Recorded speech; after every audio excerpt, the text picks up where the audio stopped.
Hey everybody, what is going on? My name is Marth Gaming, and today we've had a ton of information and news for Modern Combat Versus. I'm sure you guys have probably seen all those videos, like on B-Nates to Haxer and SXE Jokers videos, just on all the information, the gameplay, and all that sort of stuff. So I'm not going to bore you with just that. I want to give you my opinion, my insight, and what I think Gameloft will do based off of what they've done in the past. So yeah, I have both the Touch Arcade links open on my computer. You'll probably hear my mouse clicking in the background here. I will be posting like pictures and stuff whenever I feel it's relevant. So yeah, let's first talk about the first article that was released, I believe 2 or 3 days ago, that had the actual gameplay of Modern Combat Versus with the guy who had the specialist perk of him seeing through walls and stuff. But yeah, I want to talk about the basics of Modern Combat 5 first. So in the last paragraph, I think it was, no, in the second to last paragraph, and I'm going to quote this, it says, obviously, Modern Combat Versus will be free to play right out of the gate, but Gameloft does promise there will not be any pay-to-win elements and there won't be an energy system.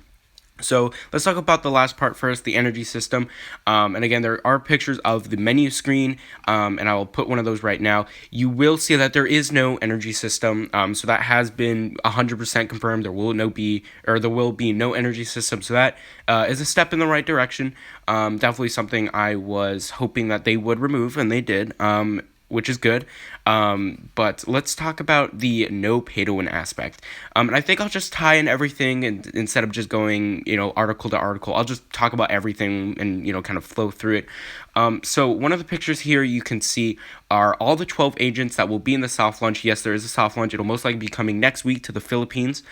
So I have an account on the Philippines that hopefully I will be able to get next week. But anyway, here you can see the 12 agents, and you can see that they have like little bars underneath their icons, which means that they do have levels, and you can in fact upgrade them and their perks and their health and damage, which is very bad. I'm kind of skeptical about that. We'll see how it plays out, though.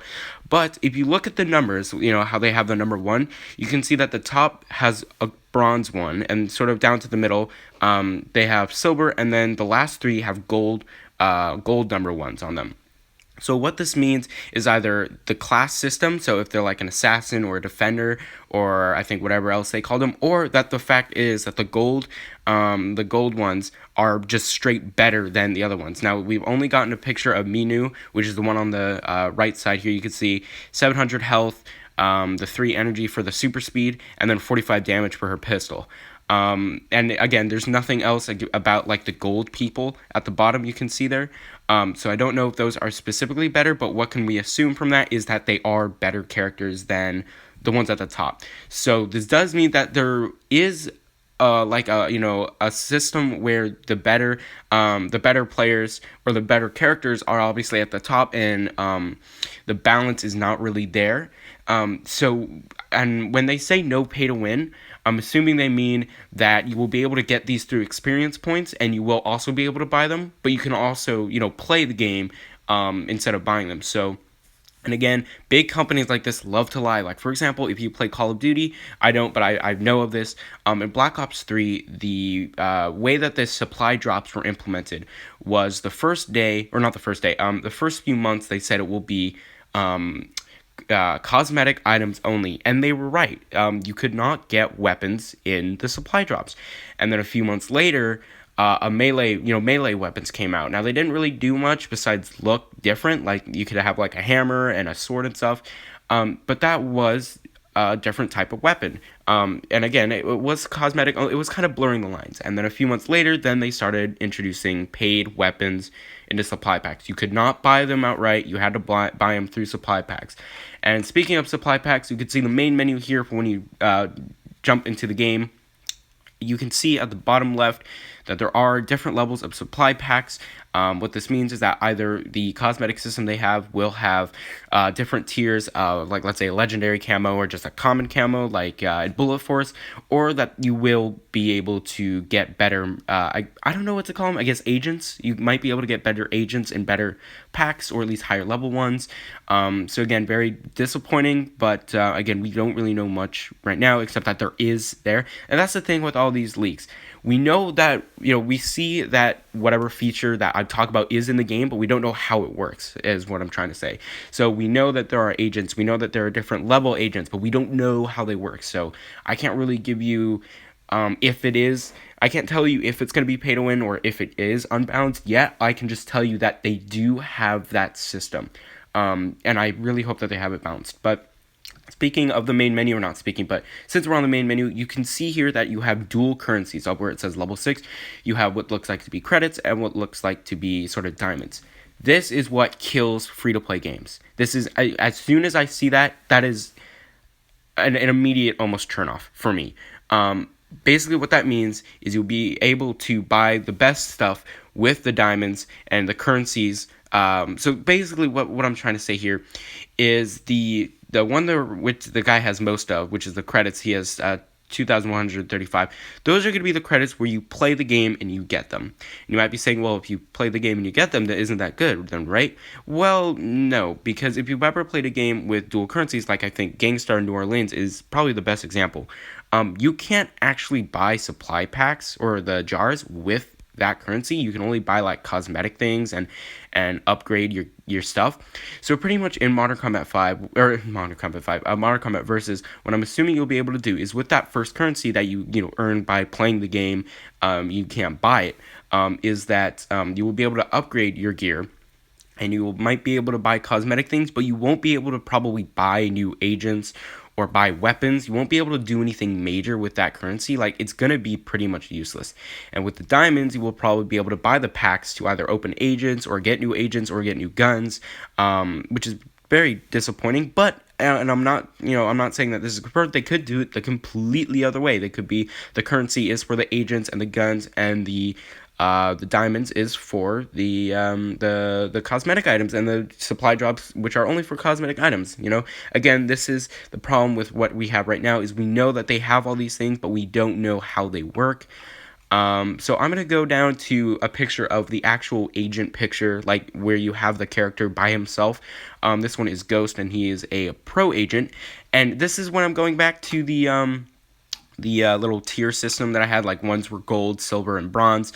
It says right here under Ghost, if you can see next to the level 3, that it says Pro Agent. So the agents do have different levels, but again, I don't know how they work. Like, I don't know if they're going to be necessarily overpowered, like the better they are, or like, different types of names. Like, they could have Pro, Elite, Legendary, something like that. All I know is that Ghost is a Pro Agent, and he is silver.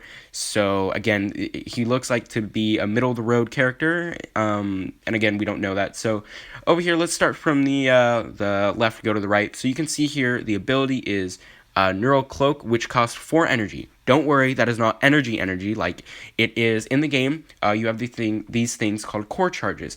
And if you've ever played Overwatch or Black Ops 3, you know that as you play the game, or in game itself, that bar slowly fills up. And once that bar is filled up, then you can activate whatever sort of ability that the character has. And I'm going to put a GIF on screen now. Sorry for my mouse clicking. You can see here that this guy, and I'm not sure what character this is, he activates this sort of wall hack. And that is what I'm talking about with ability. And you can see at the bar down at the bottom that it does fill up. And as soon as he gets 5 energy, he taps the center icon, and the ability activates. So again, just very similar to Overwatch and Black Ops 3, except they change it up just kind of a bit. Yeah, so we know that is happening. So each character will have their own separate sort of ability, and I'm assuming what's going to happen is the lower tier people, like Minu, I think she was called, because she's like a bronze agent, and her ability only costs 4 core charges. So that means that she can activate her ability more often, but it's less effective.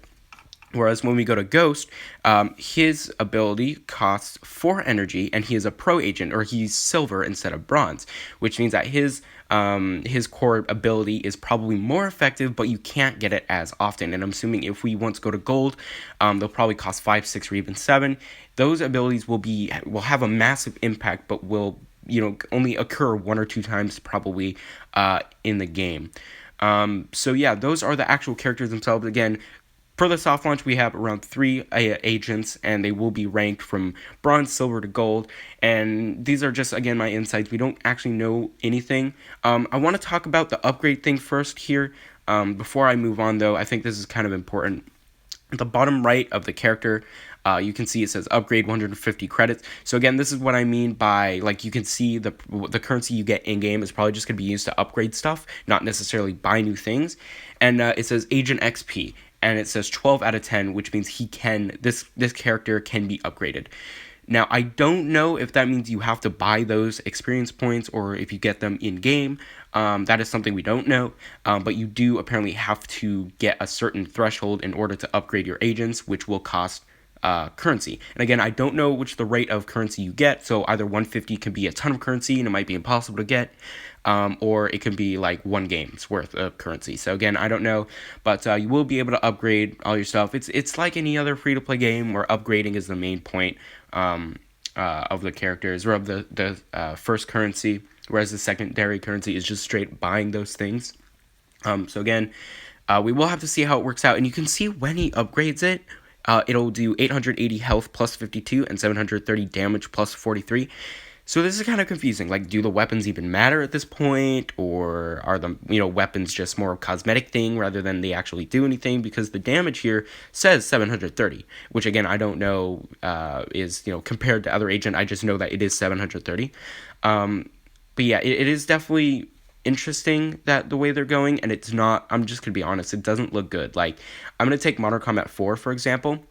They did have weapon statistics, but it wasn't one number. It wasn't one damage number. It was recoil, accuracy, stability, like all that sort of stuff. And that's what made the game balance, is because you had these different weapons, but they each had different statistics. Whereas in this game, it just looks like you'll have one weapon per character, or a few, but you just have one number ranking them good or bad. This is like Asphalt 8, where the better cars are clearly better. There's not like one car that has really good handling but low speed, and another car that has high speed but low handling. It doesn't work like that. It's just one good car and all the rest are bad, because they have that one number that dictates how that will perform in a game, which I hate. I personally really hate that, but I guess that's how they're doing it in Modern Combat versus.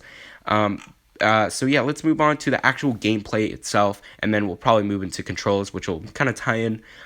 So they asked the developers, and here I'm taking from the Q&A, with a total of 12 playable agents for players to choose from in the soft launch, how did you ensure that Modern Combat Versus retained balance and fun gameplay?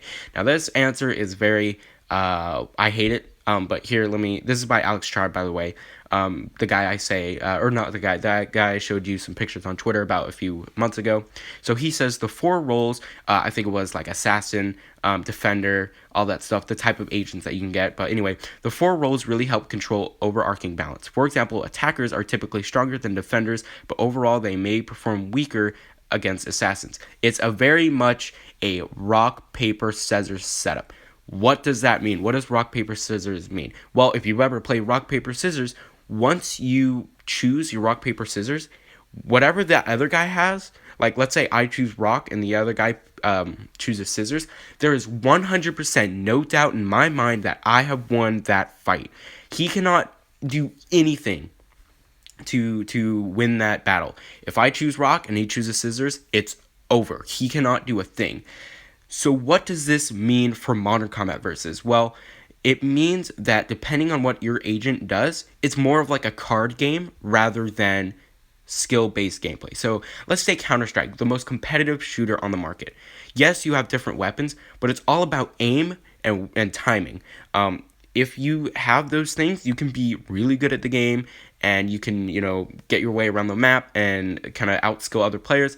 It's not like if I had, and I think Modern Combat, or not Modern Combat Versus, something like Clash Royale, like that's where they're kind of going with this system, like where it depends on what your card is, what your character is versus their character, and how much like each damage, or like the damage numbers and stuff.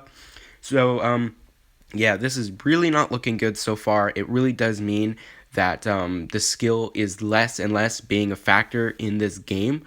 So like it's kind of like what Modern Combat 5 did. Well, yes, there is definitely aspect of skill in Modern Combat 5. It's all about usually what weapon you have versus what weapon they have, and that's just kind of how games are these days, and it really is not fun because if you, let's say you have, so it says right here, attackers are typically stronger against defenders. If you go up to a guy and he's a defender and you're an attacker, but let's say you're turned around and he starts shooting you first, you're just gonna kill him. Like, he doesn't have a chance against you, and that's not. I don't think that's balanced gameplay at all.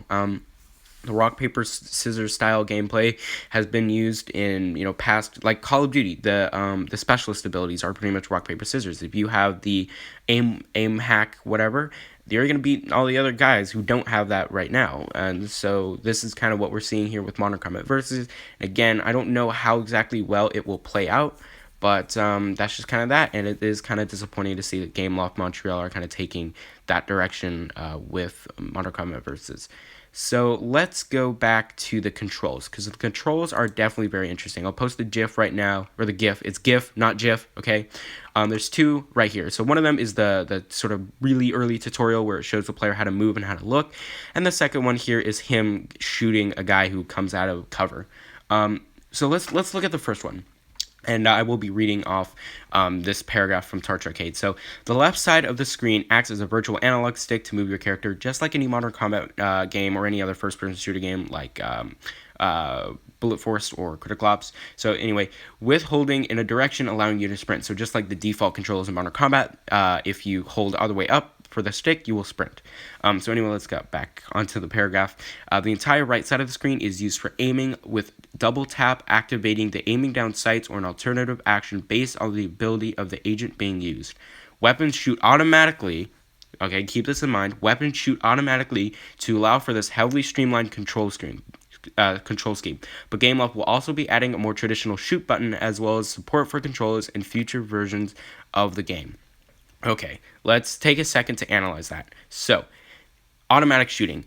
It's kind of hard because most shooters these days in like Critical Ops and Bullet Force don't have automatic shooting. Like, you have to manually fire the button. But there are specific cases, like there's a game called Mask Gun, I think it's called, in Soft Launch, where basically how it works is you don't have a fire button. Like, you cannot shoot your weapon unless you trace over an enemy. So let's say an enemy peeks a corner, but I'm already looking at that corner. As soon as he peeks the corner, because my crosshair is on that guy, my gun will automatically just fire. And then as soon as the guy, so let's just take a guy running across the screen. For example, he starts running across my screen, and as soon as he hits my crosshair, my gun starts shooting, and as soon as he exits out of my crosshair, my gun stops shooting. That's exactly how it works right here.